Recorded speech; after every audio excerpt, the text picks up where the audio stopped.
Los beneficios penitenciarios no son un derecho, es decir, no se conceden automáticamente. El preso lo solicita y finalmente es el juez que, dependiendo de las circunstancias y del caso, decide si lo concede o no. Los beneficios van de la redención de la pena por el trabajo a la libertad condicional, cuando un sentenciado ha cumplido la mitad de la condena y puede solicitar salir libre, o la semilibertad, cuando el preso ha cumplido un tercio de su condena y pide salir de prisión. Ahora la OCMA está tratando precisamente de detectar todos los beneficios que se concedieron irregularmente entre el año 2010 y lo que va de este. Por ejemplo, en Ayacucho estos tres jueces, Luis Rodríguez Tenorio, Elizabeth Pari y César Mendoza, han sido destituidos por haber concedido beneficios penitenciarios a estos tres violadores de menores. La ley prohíbe expresamente la concesión de beneficios en estos casos, pero estos jueces, violando la ley, los dejaron libres antes de tiempo. Hay jueces destituidos y otros que están en medio de un proceso disciplinario. Usted debe conocer el caso Gulliver Rengifo Alvarado. Le explico rápido. Es por tráfico ilegal de drogas. Este es uno de esos jueces, se llama César Longaray Bolaños. El año pasado concedió el beneficio de semilibertad a este sujeto acusado de tráfico ilícito de drogas agravado. Le concedió el beneficio cuando la ley prohíbe desde 1994 dar beneficios a sentenciados por este delito.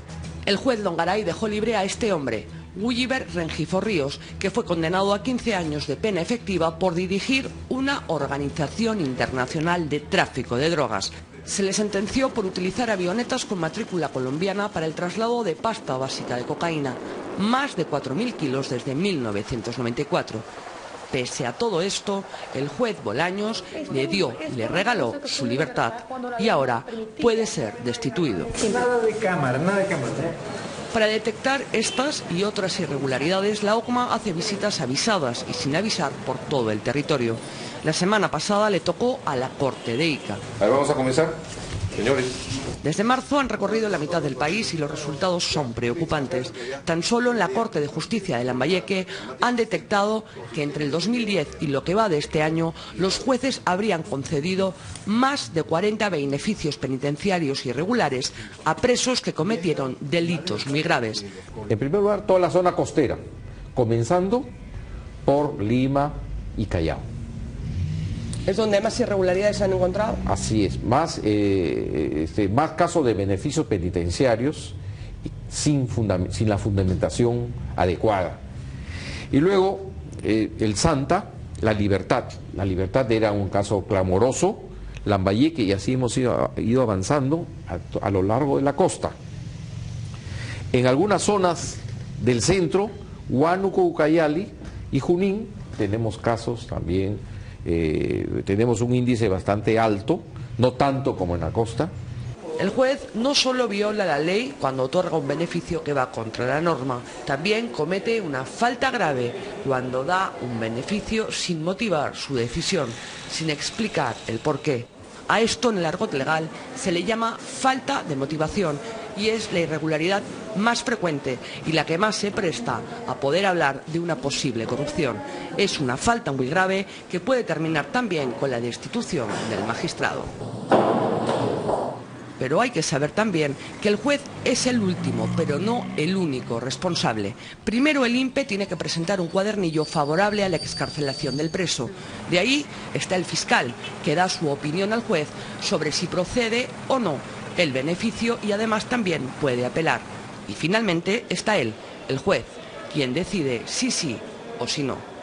El cargamontón suele ser contra los jueces, pero los problemas empiezan en la raíz, en los cuadernillos del INPE, que muchas veces no son todo lo exhaustivos que debieran.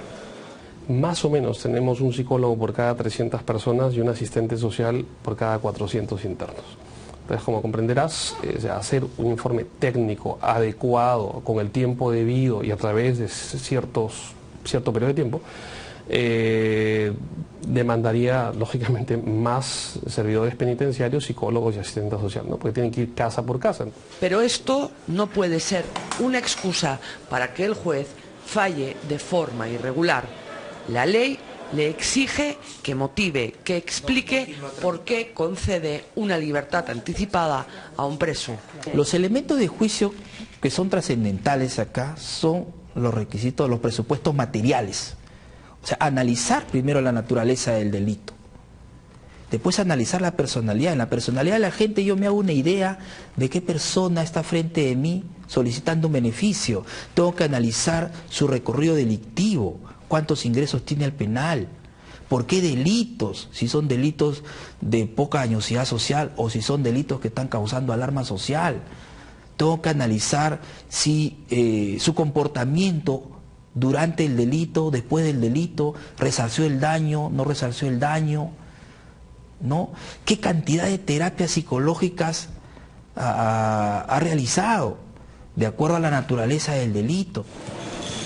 Trujillo es uno de esos puntos rojos. Aquí 47 delincuentes han salido libres gracias a beneficios aparentemente irregulares. Ahora los jueces que los concedieron están siendo investigados. Una de las investigadas es la jueza Liliana Janet Rodríguez Villanueva. El año pasado concedió el beneficio de la semilibertad a Leonardo André Arana Angulo, sentenciado a 7 años y medio por robo agravado con muerte. Este sujeto, junto a otro delincuente, asaltaron la combi que conducía Santos Quirós. Le robaron y antes de huir le pegaron 2 tiros en la cabeza. El liberado, Leonardo André Arana Angulo, no le disparó a su hijo, pero participó en el robo con arma. La pistola era suya y, según los testigos, incitó a su compinche para que disparara a Santos. Leonardo André Arana solo fue sentenciado a 7 años y medio y la jueza Liliana Janet Rodríguez le concedió la semilibertad cuando había cumplido solamente 1 año y 8 meses de prisión efectiva. Ellos, los padres del chico asesinado, no sabían que esto había sucedido. A quedar allí ellos contentos y yo ya lo he perdido, mi hijo. Mi hijo que ha trabajado allí, él ha sido como un padre para nosotros. Hicieron esa ingratitud de matarlo a mi hijo. ¿Y qué quieren que mi hijo se quede allí? Ellos contentos y después que mataron a mi hijo. Quieren que mi hijo ahí sea como cualquier cosa. Él no ha sido un animal para que lo maten y deja allí. El problema no es que la jueza permitiera la salida de Leonardo Arana. Su sentencia fue baja y él podía solicitar el beneficio al año y 8 meses. Lo irregular, según la OCMA, es que la jueza no motivó su decisión. Eso es lo que yo pido a la autoridad para que esto de nuevamente lo vuelvan adentro. Ellos no pueden hacer nada, aunque finalmente la OCMA sancione a la jueza. Legalmente no tiene posibilidad de cuestionar una resolución judicial, entre comillas, dada de manera irregular, porque no está permitido por la ley, sino solamente el fiscal tiene la posibilidad de activar todos los mecanismos legales para tratar de cuestionar esa resolución. ¿Y si el fiscal no apela, no hay nada que hacer? Si el fiscal no apela, la resolución queda consentida. Este es otro vacío legal. Los agraviados no tienen cómo defenderse ante estas irregularidades. Muchas veces ni se enteran cuando quedan libres sus agresores, porque el juez no está obligado ni tan siquiera a informarles. Aquí en Trujillo más de 20 jueces están investigados por esta razón, por no motivar sus decisiones. Uno de ellos es el juez Luis Humberto Colmenares Cabero. La OCMA lo está investigando porque consideran que ha dado la libertad irregularmente a un sentenciado por tráfico de drogas, a un asesino que salió de prisión habiendo cumplido solo 1 año y 7 meses y por dejar libre a un violador sin exigirle ni tan siquiera que cumpliera con el tratamiento terapéutico que exige la ley. A raíz del trabajo de fiscalización que está haciendo la Oficina de Control Interno de la Magistratura, OCMA, se ha detectado que en los últimos meses los jueces han pasado de un extremo al otro. Algunos jueces consideran que hay una cacería de brujas y otros, me imagino que andan con más cuidado simplemente del que tenían. ¿Eso es bueno o es malo, doctor? En realidad, cuando sienten que hay una cacería de brujas, es positivo solo en un aspecto, de que sí está surtiendo efecto un plan de trabajo, la ejecución de un proyecto para controlar estas situaciones anómalas. Solamente en ese aspecto, que crean que hay una cacería de brujas, en buena hora. Pero en realidad no es esa la idea ni es el objetivo. El objetivo es que haya una reconsideración, una reflexión de los jueces a efecto de que puedan conceder lo que corresponde a los internos. Si hay un interno que lo merece, se le debe conceder a ese interno. No debe haber una retracción total, de manera que terminemos en que no se le da a nadie. Eso no debe ocurrir. Además, y a raíz de casos tan emblemáticos y mediáticos como el de la niña Romina o el de la hija del congresista Renzo Reyardo, la tendencia ha ido hacia el recorte total de beneficios penitenciarios. A día de hoy, los violadores de menores de 14 años, los sentenciados por terrorismo, por tráfico ilícito de drogas agravado y los reincidentes y habituales de delitos graves no tienen ningún beneficio penitenciario, ni tan siquiera la redención de pena por trabajo. En el resto de delitos también se ha recortado sustantivamente. Por ejemplo, antes un sentenciado por robo agravado podía redimir 2 días de trabajo por 1 de condena. Ahora es 7 por 1. Los expertos advierten que esta tendencia a recortar indiscriminadamente los beneficios no es la solución para terminar con la delincuencia. Hay quienes quieren recortar más los beneficios penitenciarios a los reos. ¿La solución va por ahí? ¿Por seguir recortando los beneficios a los delincuentes legalmente o no va por ahí la solución? No, de ninguna manera. Yo creo que los beneficios es un incentivo para que aquel que ha delinquido pueda resocializarse, pueda rectificar una conducta. No podemos eliminarlo. No va por ahí. Va solamente por la buena aplicación. Primero se daba beneficios penitenciarios a todos. Ahora ya no hay que darle a nadie. Y la única política criminal que se ha aplicado en los últimos tiempos es más penas y menos beneficios. Y eso es un gran despropósito. O sea, penitenciariamente ese esquema no funciona y estamos convirtiendo nuestros penales de papas calientes a bombas de tiempo. Hay mucha gente, entre comillas, ya reinsertada, pero que no tiene beneficios. Entonces va a seguir 10 años, 20 años.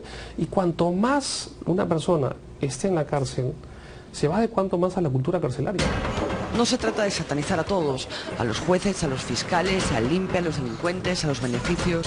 De lo que se trata es, de una vez por todas, de mirar a largo plazo y diseñar una política criminal coherente.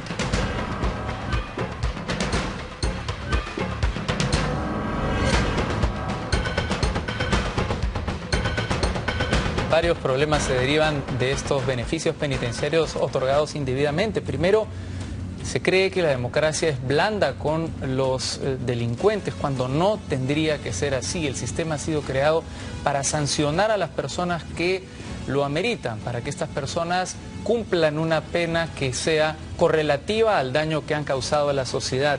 Y por otra parte se termina generando, porque algunos de estos casos son emblemáticos, una especie de sensación de impunidad y de corrupción generalizada dentro del Poder Judicial. Tan responsables como estos delincuentes son los jueces prevaricadores que se comportan con una sospechosa mano blanda, que hace pensar a todas luces en corrupción. Un arduo trabajo le espera a la OCMA para enfrentar estos casos. Hacemos una pausa.